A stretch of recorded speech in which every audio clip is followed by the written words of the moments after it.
Hello, welcome to 21 This Week. I'm Susan Heltemes, filling in for Casey Aiken. Coming up next, one down and a whole lot more to go. The 8th Congressional District race gets more crowded, and Mr. Smith comes to Montgomery County. Joining us today is an esteemed panel of Montgomery County activists. Henry Hailstock, past president of the Montgomery County branch, NAACP, and grandpa for the first time to granddaughter Ariel, first girl in the family. Congrats. Past chair of the Montgomery County Republican Party, Mark Uncapher, Republican activist Liz Rubin, and John Hurson, former Maryland House Majority Leader. Stay tuned for these topics and parting shots next on 21 This Week.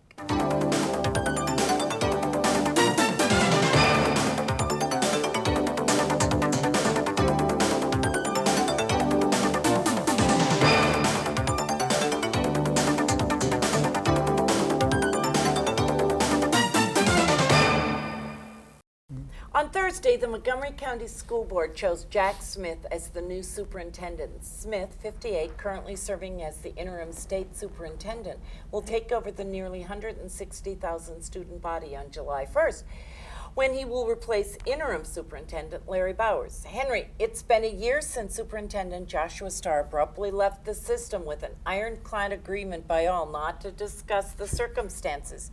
Is Smith, the former Calvert County School Superintendent, a good choice? I will couch this by saying that I'll wait to see. He's saying a lot of the right things, let me put it this way. In his speech and acceptance speech and talking to others, he's saying all the right things, but you know me. I want to wait to see if he's going to be a locker room ball player or he will actually get out on the field and actually do something. He comes from an area that is nowhere near the population here in Montgomery County as far as students are concerned in the school systems. But he has touched all the points that I believe was necessary. So all I can say is wait and see. Okay. Now, Liz, your children are products of MCPS. Is Smith, who is the third white male superintendent in a row, the best choice? Well, Susan, because we don't know who the other choices were, it was a very secretive process, this whole selection process. Everyone who applied had to keep it quiet so their bosses didn't know or their employers. We don't know, but I would certainly not hold it against him, the fact that he's a white male. He can't help that. As long as he does a good job, that's important. No, we don't. Just as if he were a black male, we wouldn't hold that against him. We have to look at the quality of the performance, and that's the most important thing. Well, this is just the beginning, and we are going to be talking about that in the weeks ahead, but they went about it very quickly. Yes, I mean, this came quickly, and from what I've heard, people are high on him, so we will see. So now, not everyone. Well, not everybody. True. There are some people who aren't. Some. Actually, there was a African-American candidate who they were hoping for, but he really fell short in the interview process. Okay, well then that's that. So the 8th Congressional District race got more crowded this week when David Trone, owner of Total Wine, entered the race. It's quite a fray now. Trone, who is self-funding his race, has been on television and radio nonstop since he announced his candidacy. So, John, what does the entrance race in this race mean, and how would you handicap the race? I mean, Total Wine, he's got quite a stockpile of money. He's got a lot of money, and it's already clear that he's going to spend as much as it takes, as he said. In the interest of full disclosure, I am supporting one of the other candidates in the race, Delegate Kumar Barve. But I would say a couple of things about his entrance into the race. Number one, I think county Democratic voters need to be really concerned about the fact that you have all of a sudden a man who's willing to spend millions of dollars, well in excess of anything that's ever been spent in a Democratic primary for a congressional seat. I don't know Mr. Trone. He seems like a nice man. I have nothing against him. But I am concerned that you've got very little experience in the area of legislating. You have two very fine candidates who are experienced at the issue of legislating, Mr. Barve and the one you're supporting, Senator Raskin. And this man has no experience doing that. And Does that matter? I think it does. I think sending another businessman who has no experience to Congress is not necessarily a good idea. But he's a good man. I mean, I have nothing against him. He's contributed vastly to charities, but he is extremely wealthy. I went on his website earlier today just to understand him a little bit better, and I will tell you there's nothing on that website that shows he's ever advocated for any of the issues that are important to Democrats. He has all the right sayings on there. He's for healthcare, he's for environment, he's for, the one area he's been active in is in the area of criminal justice. Very active with the ACLU over the years, I think because of his own personal experience fighting some of his business competitors. But he really, there's no other experience on that, in that long list of his website on the issues. And I find that troubling. Mark, on the Republican side, Liz Mattori, who was a former Democratic delegate candidate in 2014, entered the race as independent, but last week she switched to the Republican Party. So is the entrance of a black female in the 8th Republican primary race going to make any difference? And who do you think? She was also joined by a number of other candidates who also filed actually after her, so we've now got an enacted. How many do you have now? I think we're up to 5. I think 3 more filed after she filed. So David Trone, actually, it's interesting. We'd love to see him join the Republican Party. I noticed that he has been a very substantial contributor in the 6 figures to Republican campaigns in other jurisdictions. We would actually encourage that as well. Well, we'll see. Is there going to be that kind of money on the Republican side also in the 8th? Frankly, not in the 8th. I think the race that Republicans are watching is District 6, which will be very competitive. You've got an incumbent, John Delaney, who spent $2 million and got less than 50% of the vote in the last election. And we have certainly a variety of candidates. One in particular has already spent close to $1 million in the primary, and I think would be in a position to match Delaney dollar for dollar. Wow. Well, I know we're going to be talking about both of these races, and it looks like money is going to go to the media, and I don't know if people are paying attention anymore. Anyway, we'll be right back after a short break. I just think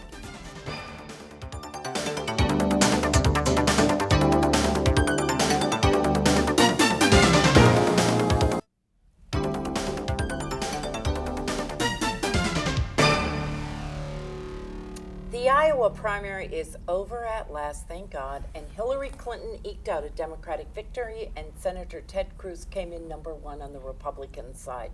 Mark, on Tuesday morning, the BBC News on the radio began with the headline, "The Ego Has Landed." The race now goes on, minus Rand Paul and Mike Huckabee, who said he quit because of illness and went on to say, "It's obvious that the voters are sick of me." What of significance came out of this Iowa race that seemed to signify the normalization of hate speech?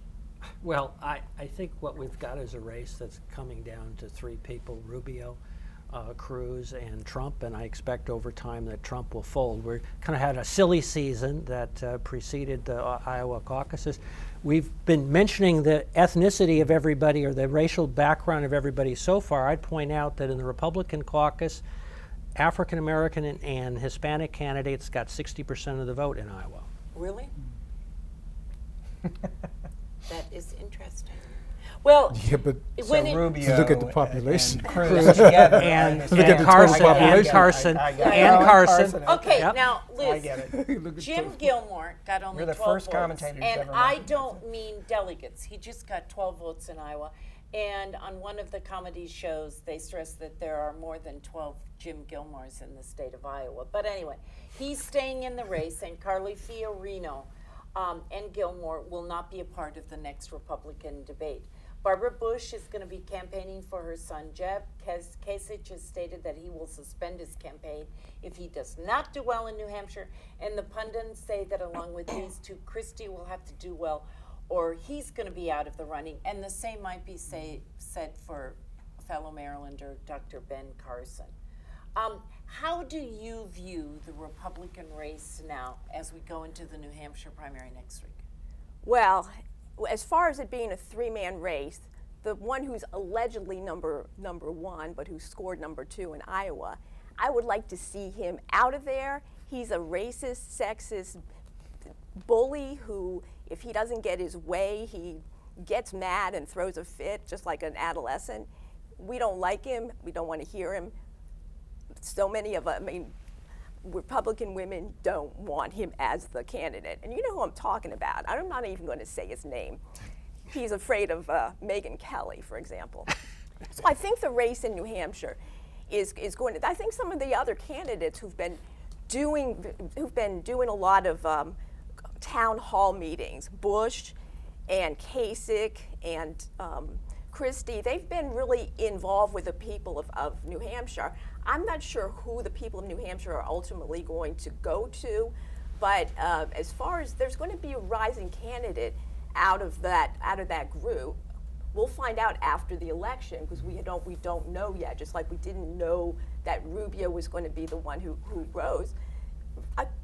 Rubio's probably going to still be doing well, and he'll continue to do well, but it's going to be a different outcome than Iowa.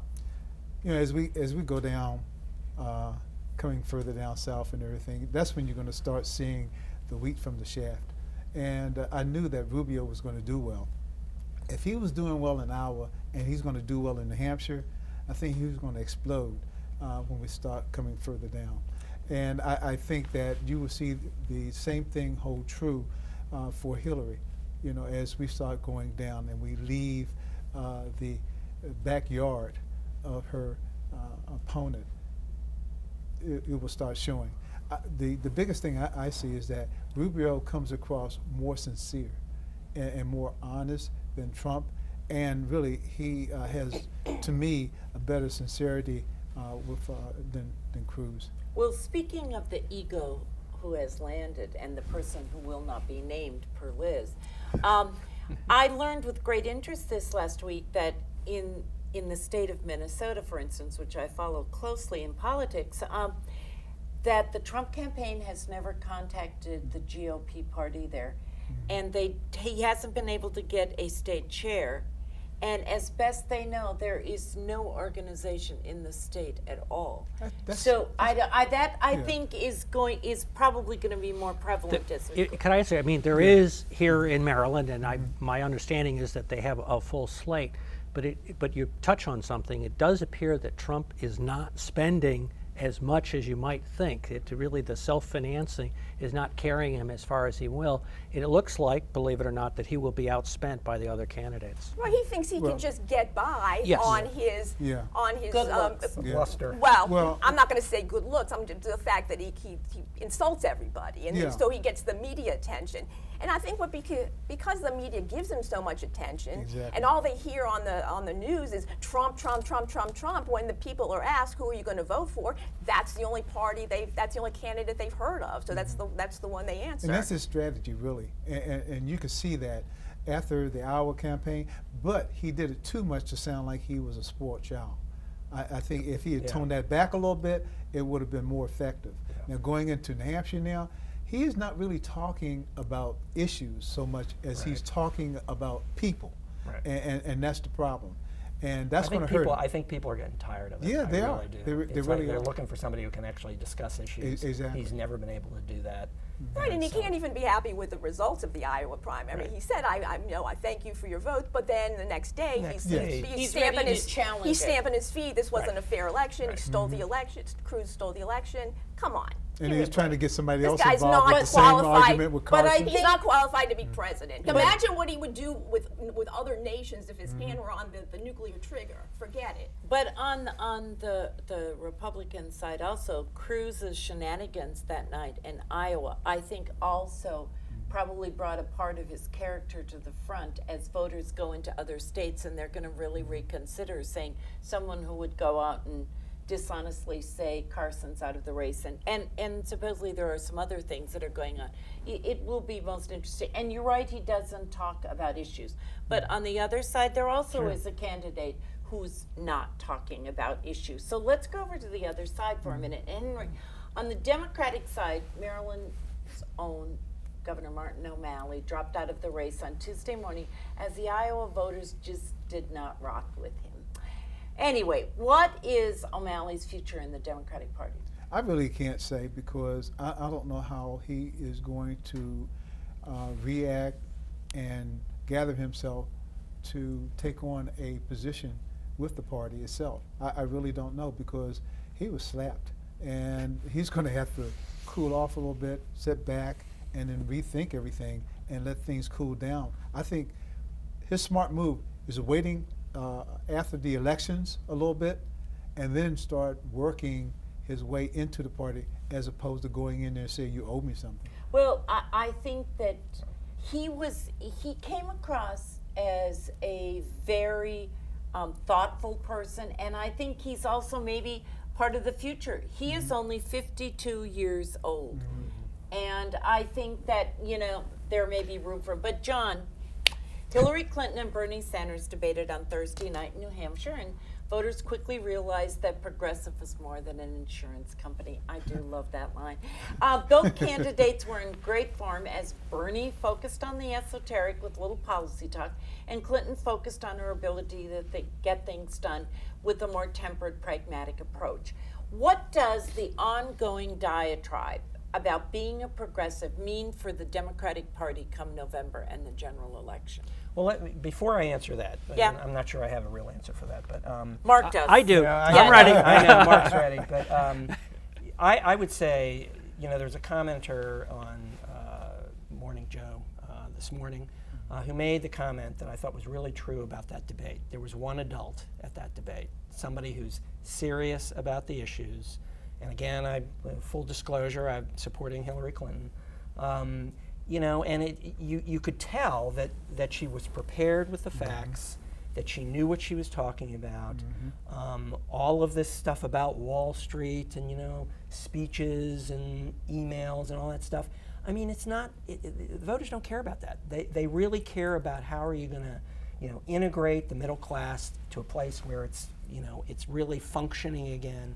And she spoke to it. And Bernie, as much as I love him and I think he's really an interesting character, he is off in some esoteric world about talking about how he's going to, completely change the healthcare system. That's not going to happen. And free colleges. Free college, That's not gonna happen, run a, yeah. Medicare for all. I mean, this is just not realistic. Yeah. And I think that's going to start to take. It's going to start to stick. Because people want a strong candidate in the general election, and the guy who's going to go and completely try to get all this stuff through Congress, which will never get through, is not.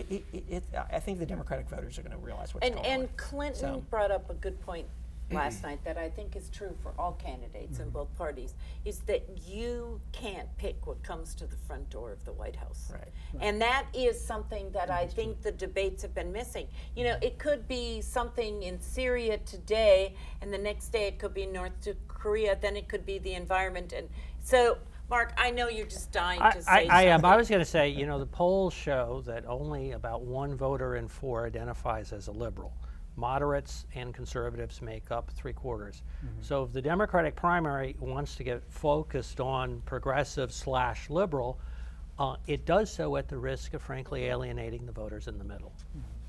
Well, Sanders brought up the progressive thing, and I don't think Hillary started out talking about progressive. She's talking about issues, and that I don't really watch debates. I hate watching debates, but I did that because I knew that we were going Susan to told you to.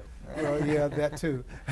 But in listening to both of them, Hillary is going to facts, issues, and going back on her, some And previous substance. records and what she has done. And who wouldn't take fees to talk about something about yourself, about what has happened, what has been done, and how it affected. Although her the biggest individual? gaffe yesterday didn't come in the debate, it came at a town hall meeting Yes. where she said about her nearly $700,000 in speaking fees from Goldman Sachs. Well, that's what they offered That's to right. pay me. Right. Which But She admitted to that. No, she said that in the debate. Yeah. Yeah, she admitted to that. She said that she didn't fully explain that whole thing, and she started explaining it to but then she went back to an issue, and that's what I like. Every other former Secretary of State Yes. has taken Yes. speaking fees. Yes. I mean, it's a silly argument. The public doesn't care about it. I mean, some of Bernie Sanders supporters care about it, but that's because they're being encouraged. I don't think the moderates Well, and he has middle not of the road gone people on care about any it. issues. He's going on some blue sky, facts about he's going to change what. Mom and Apple Pie Yeah, too. he's going to change Wall Street. He's going to put money more money into middle class, and he is going to raise the taxes a little. But this, and we're going to have Free college I education for said everybody. last Yes. weekend, and That's I'll say it ridiculous. again, an independent study that came out last week said that under Bernie Sanders, we should anticipate a 9% pay increase and a 12% downturn in the economy. That's not good. And I think it's that not so good. when you compare them, I describe myself when people ask me, what's your viewpoint in life? I say I'm a realistic idealist. And, Hillary aims more on the realistic idealist side also. She said there are a lot of good things out there, but we have to be practical. And what I also found interesting was last week on the Sunday show, Bernie Sanders talked about one of his foreign advisors, security advisors, and when questioned afterwards, the man said he hadn't talked to Bernie in over a year. Now, it frightens me. Yeah. Plus, he doesn't own a tuxedo. How can you be a president? What do I know? I'm not worried That about it. I works mean, for I me. didn't own the. So Well, I- wait a second. Does Hillary own a tuxedo? Yes, she does. Probably in Does fact. that disqualify her? No. Actually, she does own the tuxedo. Actually, we've seen her in that pantsuit tuxedo. And You've so seen her. this is the You've seen her question with her as husband. we go along. We're almost out of time. Who's going to win in New Hampshire? Let's go around both parties. Mark, you're first. Trump and Sanders. Okay. Obviously Sanders, but I think he won't beat her by 20 points. He'll probably beat her by 10. Okay. And what about the Republican side? Oh, I think Trump wins, but I also I'm thinking Kasich is going to come up. and Okay, be we're very running close. real fast, fellas. Sanders and Kasich. I think Hillary and it's going to be Trump, but Rubio is going to scare him. Okay, there we are. Okay, back after a short break. Before this.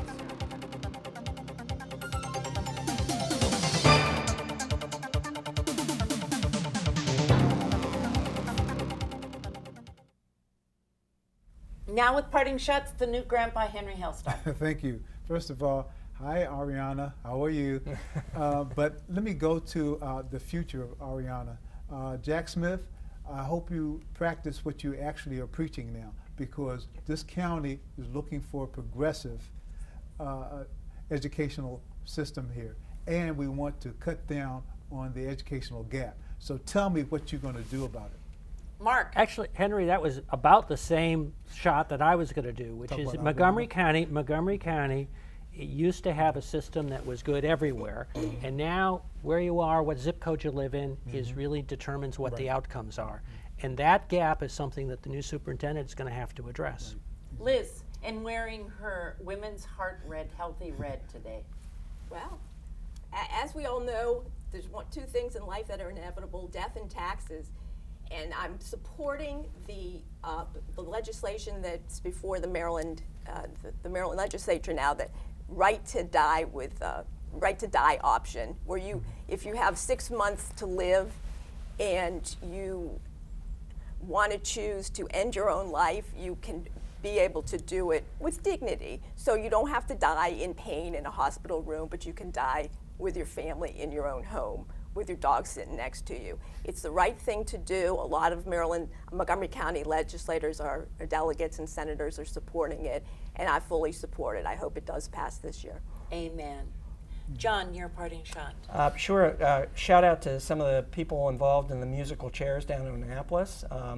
Karen Montgomery, senator from District 14, has retired. She had a wonderful career, so shout out to her. Delegate Craig Zucker is now the new senator from District 14, has moved from the House into the Senate. And in District 39, Kirill Resnick has taken over the committee chairmanship of the Health Subcommittee of Appropriations. So District 39 has a new power player in Annapolis. So a shout out to all of them. Congratulations. Well, we're just moving along. And this next week, I believe, Craig Zucker is going to, his seat is, there's going to be a recommendation made to the governor for Craig Zucker's seat. So there is a lot of musical chairs right now. So I want to thank you all for coming. Henry, enjoy being a grandfather. I know you will. So until next time, follow 21 This Week on social media, and see you next time for Montgomery County's hardest hitting political talk show. For 21 This Week, I'm Susan Heltemes. Bye for now. That's why I started that.